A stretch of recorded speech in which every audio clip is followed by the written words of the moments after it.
Ms. Yes. Estrada. All right. Ms. Estrada, would you raise your right hand? Well, are we ready? We got everything, Patricia? Yes, Your Honor. All right. Yes, sir. Ms. Estrada, would you raise your right hand, please? Mm-hmm. You solemnly swear that in this proceeding, the information and responses you submit will be the truth, the whole truth, and nothing but the truth, so help you God. Yes, Your Honor. Thank you, ma'am. You may put your hand down. Ms. Estrada, before we proceed, in order to proceed, I need to make sure you know and understand the constitutional rights and protections that you have that you're giving up by entering a plea. The first right is the right to remain silent. We're going to talk to you about these, and there's an official court record being made by Ms. Kayleen Rivera, the court reporter. When we talk about these, that'll be taken down by her, but then in addition, perhaps several times, there's going to be written documents that talk about those rights. The first one is the right to remain silent. That means you don't have to make a statement. You don't have to answer questions.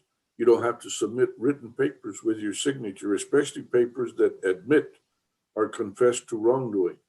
You understand you have the right to remain silent. Yes, Your Honor. Another very important right is the right to a jury trial.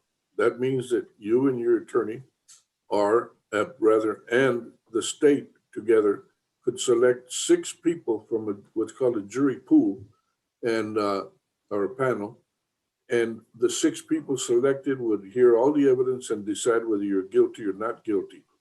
You understand you have the right to a jury trial. Yes, Your Honor.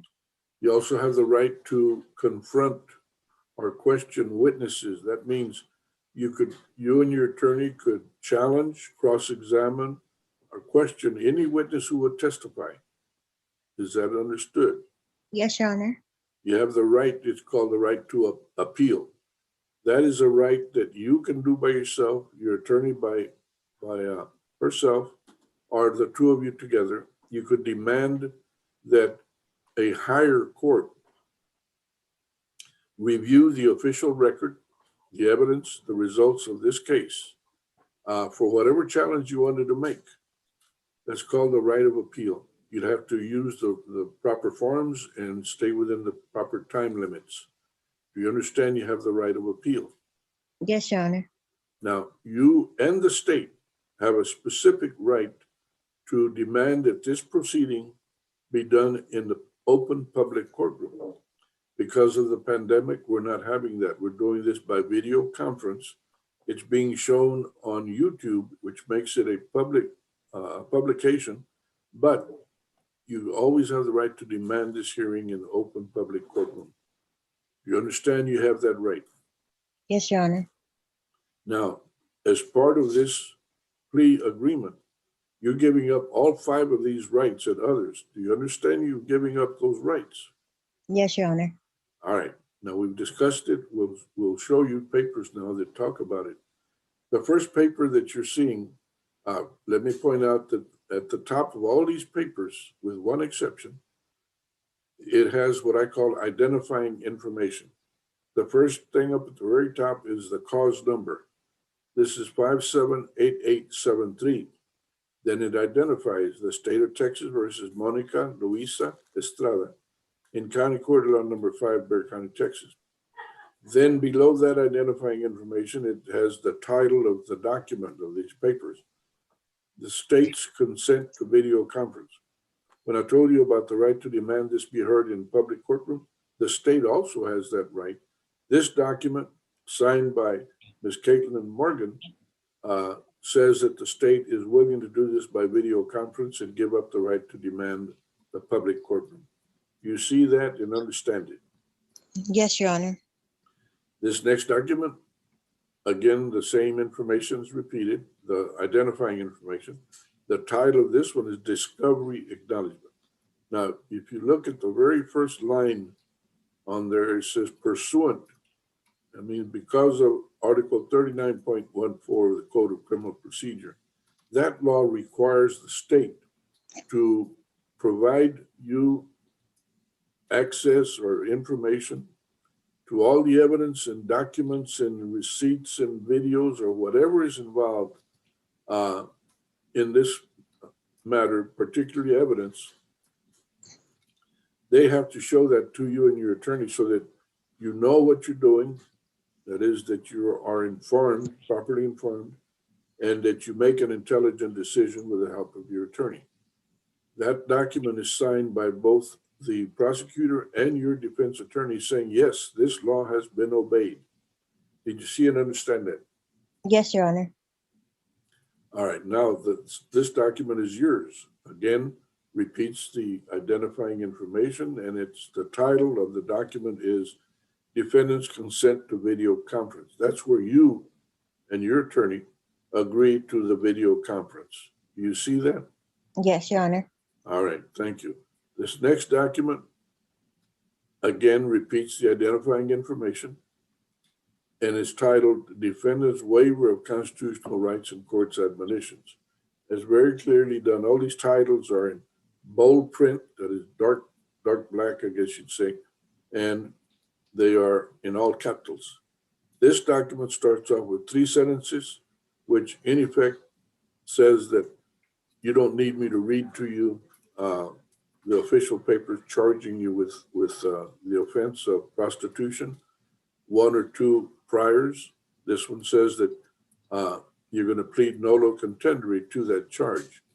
Mm-hmm. Now, the rest of the document is divided into 15 portions or divisions that are numbered. The very first one talks about that you understand what the punishment is for this particular crime. And there's a stack of little boxes, and each one has a different type of punishment. The one that's marked for you is called Class A, a fine from $0 to $4,000, in jail from 0 days to 1 year in jail. Do you see that and understand it? Yes, Your Honor. All right, number 2, I want you to read it to us. I understand I have the right to a jury trial, a right to a cross-examination of witnesses, and a right to, I can't really see it, Remain silent. remain silent. I freely and voluntarily give up these rights. Do you know what you're saying and what that means? Yes, Your Honor. All right. Number 3, have you ever had mental health problems or issues? No, Your Honor. Have you ever taken or been given mental health medications or drugs? No, Your Honor. All right. Number 4 tells me that you know what you're doing with your pleading nolo contendere. You're not going to fight the charge at all. And you're doing that because you reviewed all the information and gotten the advice of your attorney. Is that correct? Yes, Your Honor. All right. Have you ever been involved with a sex offender registration program? No, Your Honor. All right. Number 6 reminds you and tells you that I, as the judge, have the authority and the responsibility to decide whether I agree with your punishment or whether I agree with your entire deal, your agreement. I have to do that. Yes or no, it has to be done. Now, I also can give you any punishment in the Class A range of punishment. If I reject your deal, or if I give you a punishment that is greater or heavier than what you agreed to, in that event, the law would allow you to start all over again, and nothing you've said or signed would be used if you had to start all over. Is that understood? Yes, Your Honor. All right. Where were you born, ma'am? Here in San Antonio? Okay. Then the papers will reflect that you are a U.S. citizen. The rest of these paragraphs, some apply and some don't, but did you review all of this document with your attorney, Ms. Thorne? Yes, Your Honor. Do you have any questions about these papers, this one in particular? No, Your Honor. And you did sign them, and so did she, is that right? Yes, Your Honor. Okay. Now, I'm showing you now a document. It's called a Trial Court Certification of Defendant's Right of Appeal. A stack of vertical boxes, each one describing a different type of appeal or right of appeal. The fifth box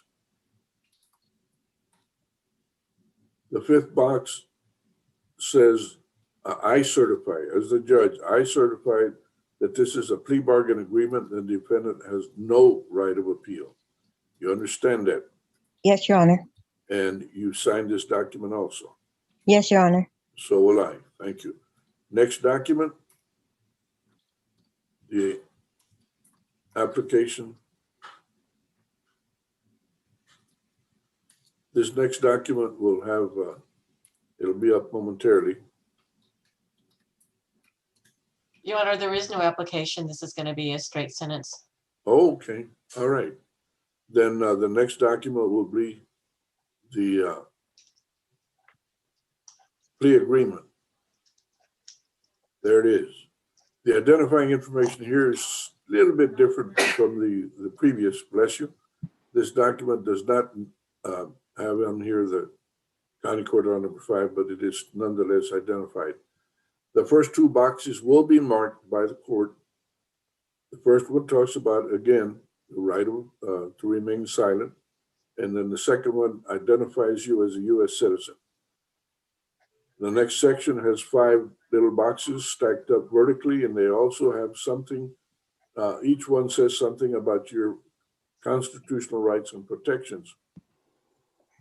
Did you review this document with your attorney and understand what each of these boxes says? Yes, Your Honor. Thank you, ma'am. Now, to the charge of prostitution with 1 or 2 priors, how do you plead officially? Nolo contest. Okay, nolo contendere is considered a no Yes. contest, and as I mentioned a while ago, Mhm. that is, or I will remind you that a nolo contendere plea is taken by this court as a guilty plea. Is that understood? Yes, Your Honor. All right. I order you to come into County Court at Law number 5. The offices, they are in the hallway behind the courtroom. Okay. You need to come in and have your thumbprint placed on the documents that by law require your thumbprint. You understand that? Yes, Your Honor. All right, you have 7 days to come in and do it. Now, I find you guilty of this charge, and I sentence you to 1 day in Bexar County Jail. You are fined $0, 0 costs. You are given credit for time served. Time and money are to run concurrently. The court finds that you have satisfied this judgment. Therefore, you owe nothing further to the state of Texas or to this court on this particular charge, and you are free to go with the exception of coming in to place your thumbprint on the documents. Question, Ms. Solis. Do you have any questions, ma'am? Can everybody hear me? Who's Ms. Solis, Your Honor? I'm sorry. I'm looking at this thing. Estrada. Estrada, yes. I'm No. looking. That's why there was silence, Your Honor. I'm sorry, Rod. What? Well, whoever Ms. Solis is, she's guilty too, right? Ms. No, no Estrada? questions. No Ms. question. No question, Ms. Estrada. Ms. Thorne, any questions? No questions, Your Honor. Ms. Morgan? No questions, Your Honor. All right, then, with the exception of the order to Ms. Estrada, Ms. Estrada, I hope that you stay out of trouble and do not repeat this anymore. I won't. All right, stay out of trouble. Do you? Okay. Do you have any children? I have 3. Ms. Estrada, let me just, if you'll forgive me for preaching at you, the life that, what are their ages? 20, 18, and 16. Okay, well, they pretty well, all of them have set their patterns, but let me just remind you, ma'am, the kind of life that they're going to live as further as adults, it depends on the love and caring you show them, and in particular, the example, good example or bad example that you give them. Okay? Please keep that in mind, and good luck to you. Thank All you, right. Your Honor.